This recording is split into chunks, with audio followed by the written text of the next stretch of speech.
Welcome back for a brand new video, and this is going to be a special one I have done before, looking at, of course, sales history of a franchise, but this time we are looking at what the current trending prices are for one specific series, and I will do this once, probably every October.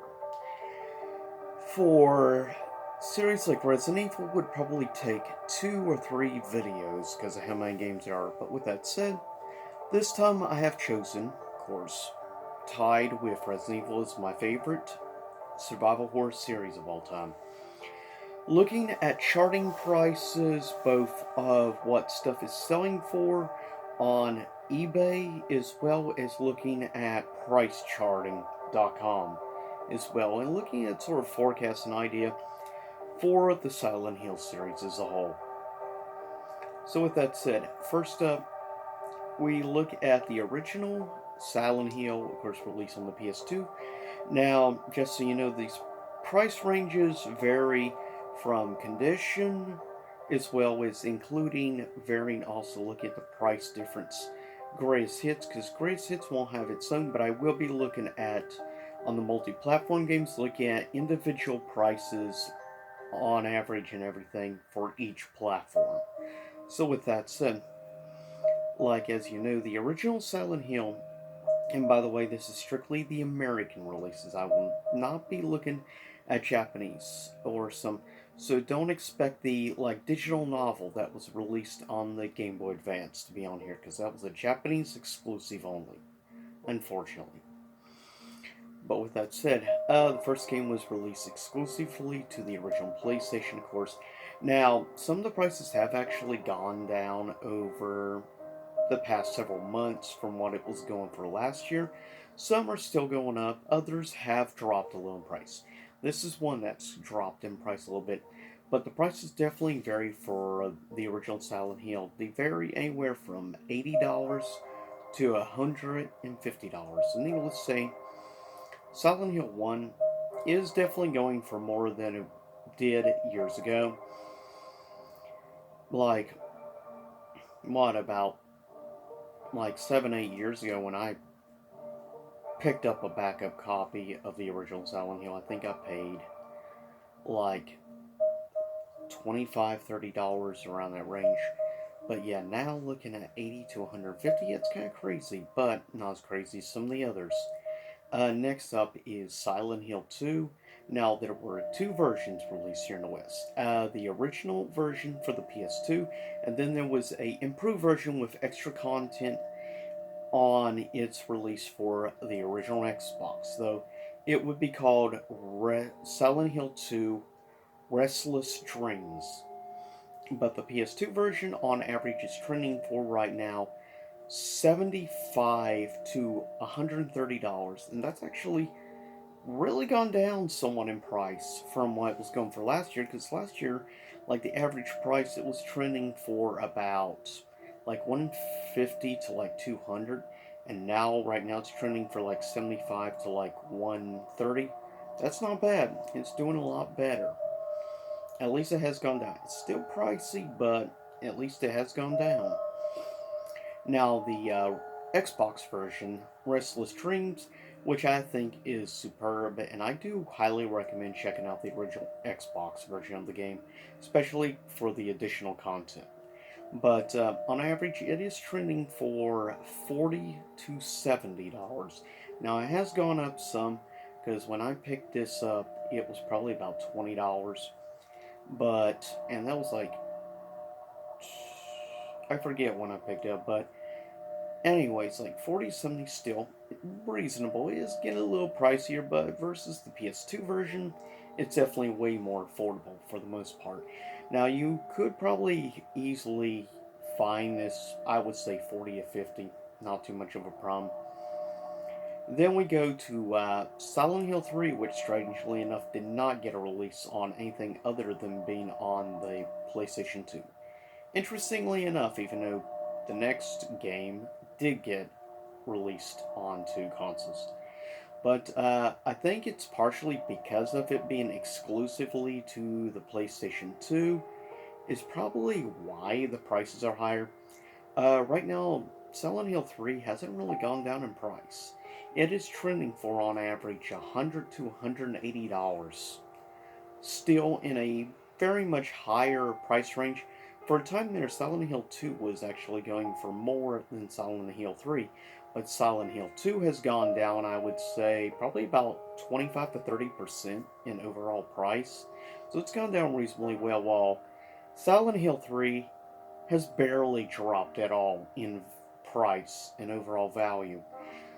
So I think because of being exclusively to the PS2, plus I think since the HD collection version of Silent Hill 3 is not good, is probably one of the definite couple different contributing factors as to why this specific game is definitely not decreasing.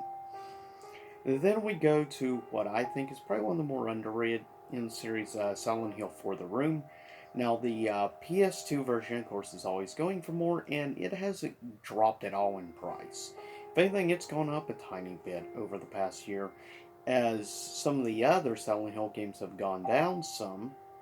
Silent Hill 4, just like Silent Hill 3, stays strong, which is interesting, since it is on more than one console, but then again, it also did not get an HD re-release, so that could be one of the other reasons why.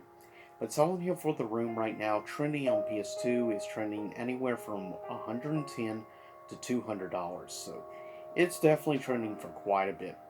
Now, just like Restless Dreams, Silent Hill for the Room release on the original Xbox is definitely more affordable.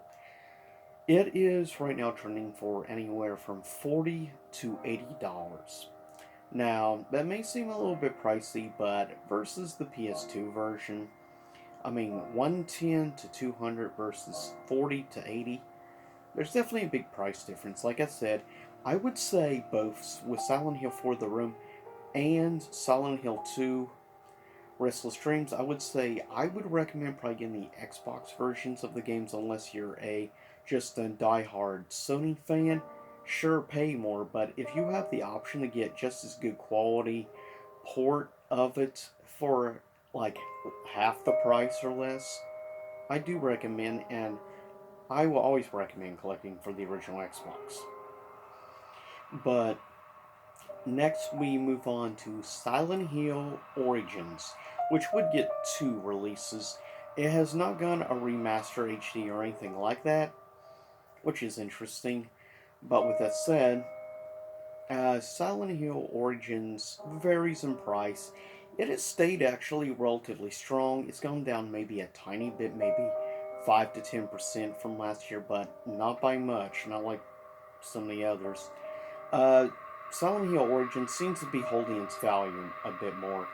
On average, depending on condition and different contributing factors, Origins is trending for on average $80 to $150.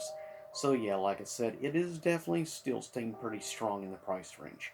Now, if you're at all interested in getting the portable version, the original technically version first released for the PSP, on average for the PSP port, you are looking at about $40 to $100. It's still a bit pricey, but it is nevertheless a little bit cheaper than the PS2 version. It seems like the PS2 versions always seem to end up being the most expensive ports. And I think that's because of the demand and the hardcore fan base of the PS2 fans.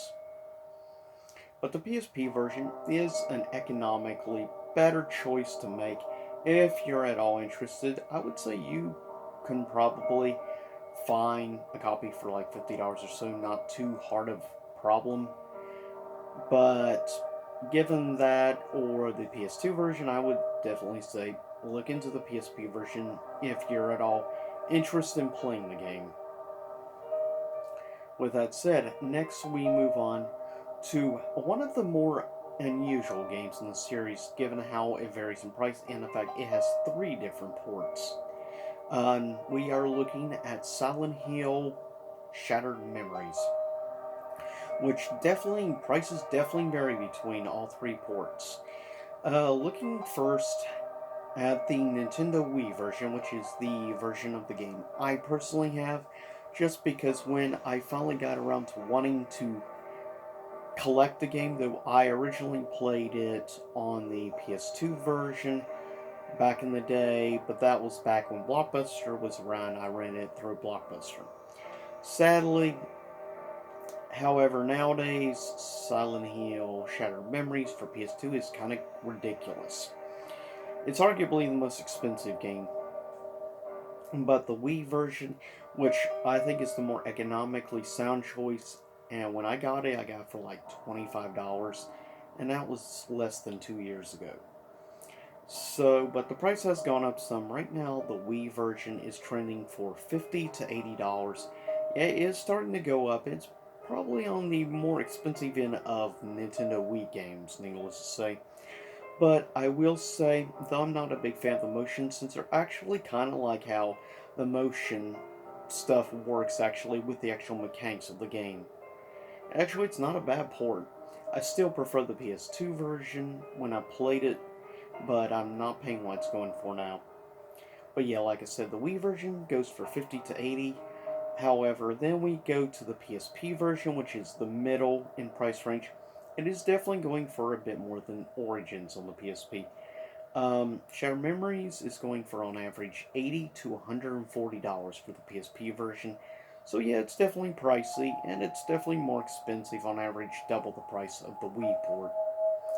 Though I never knew anyone who actually owned Shattered Memories on the PSP. I think it probably has like the lowest count of actual copies sold of the three ports, which is interesting.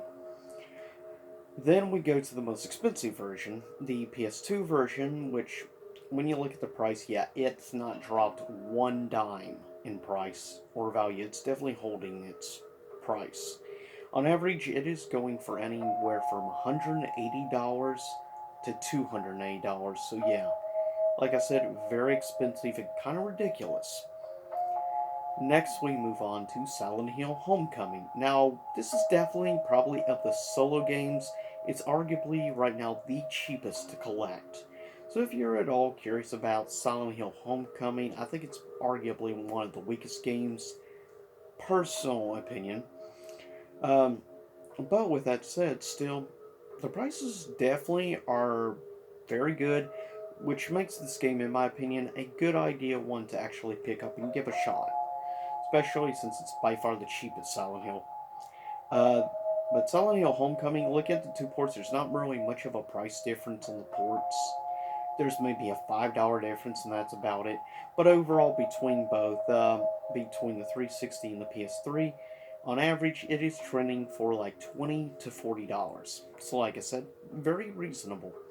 You can even pick up like some sellers have like brand new factory sealed copies of Homecoming for like 40 or a little over $40, which is not bad at all. Then we go to the Silent Hill HD collection, which is a bit more interesting. Price wise, there's just a tiny price variant difference. The PS3 version is actually the cheaper version of the collection, though that's probably because there was more patches released for the HD version on 360, which is why it's arguably probably the better port to play if you don't want to play those messed up HD collection. But the PS3 version on average is trending from $20 to $30, very dirt cheap. Um, and the 360 version on average is trending for $25 to $40. So average is trending for about $10 more than the PS3, which is interesting. With that said, we now come to the second to last game. Now, this is a game, when I picked it up about, what, less than 2 years ago, I picked the game up and I got a factory sale for $15, but now it's actually gone up and just since I picked it up. Right now, the 360 version is trending for $40 to $60 for Silent Hill Downpour, so it's starting to go up in value. The PS3 version of Downpour, which is the one I have, right now is trending for $50 to $70 now. It's kind of weird. All of a sudden, in just about the last year, like Downpour is now starting to go up in price, which is interesting. given 360 and PS3. Kind of weird now, all of a sudden some of their games are starting to go up, but dang, it's a Silent Hill series, so. Then we look at the last game, which has really gone up some. And keep in mind, I paid a little more than I wanted to pay. And of course, that is Silent Hill Book of Memories for the Vita. Like I said, it's a good dungeon crawler, it's just not a good Silent Hill game. But when I picked it up, I think I paid about $45, which I'll admit is more than I should have paid for it. Looking in hindsight, to me, it probably wasn't worth more than 20 some dollars, but still, as a dungeon crawler, I actually enjoyed it. Silent Hill, not good. But with that said, trending prices for the Vita version of Book of Memories is right now trending for $80 to $120. So yeah, Book of Memories is becoming quickly one of the more expensive Silent Hill games to collect. Then again, it's no surprise because in general, Vita library is going through the roof. It was a somewhat failed console, though I love it to death. And if you've noticed anything about failed consoles that have hardcore fan bases are the platforms that usually go up the most in price. And the Vita is definitely no exception, or Silent Hill for that matter. But with that said, that is it. That is sort of looking at the price ranges and trends going on right now and kind of projections. In my opinion, I think Silent Hill 1 is going to probably stay relatively steady. I don't see it really going up right now. I don't see Silent Hill 2 going up. Silent Hill 3, I really think is going to end up, might stay the same price or go up a little bit more possibly. The Room, I think is going to stay pretty steady. I don't see it going up majorly or going down a lot. Origins, I think is going to stay somewhat as is. It might go down a little in price. That remains to be seen, but I could see that happening. Shattered Memories, I don't see prices going down at all with those platforms. Because it has stayed very steady going up slowly, and like some years, it hasn't jumped up like a roller coaster. But I don't see it going back down much either. Homecoming, I think it may go up a little bit over time. I think it's going to be one of the slower build up price ranges like Shattered Memories. The HD collection, I don't think is going to go up much in price just because of how badly and definitely not in demand the collection is. Downpour, I do actually think might go up a little, but I think rather than to jump like it has, it may stay relatively steady for now, or it may slowly build up like some of the other Silent Hills. Book of Memories is one I really don't know how to predict because with Vita stuff, it's really hard to predict what's going to happen. If it could go down, maybe, if the demand of the game wasn't as high, or rather, if it was anything but a Vita exclusive port, it might go down. But given it is a Vita, it may stay at the same range, or it may continue slowly going up in price. But I think it's actually, unfortunately, the latter. I see Book of Memories becoming one of probably the most expensive games on the Vita, in my opinion, anyways. But with that said, that's just a little discussion and tracking as a special Halloween special. Stay tuned for some more stuff. I have a surprise game review coming this week, and yes, it's survival horror. But with that said, I'll see everyone. Have a good upcoming Halloween. We have less than a week to go. Can't wait.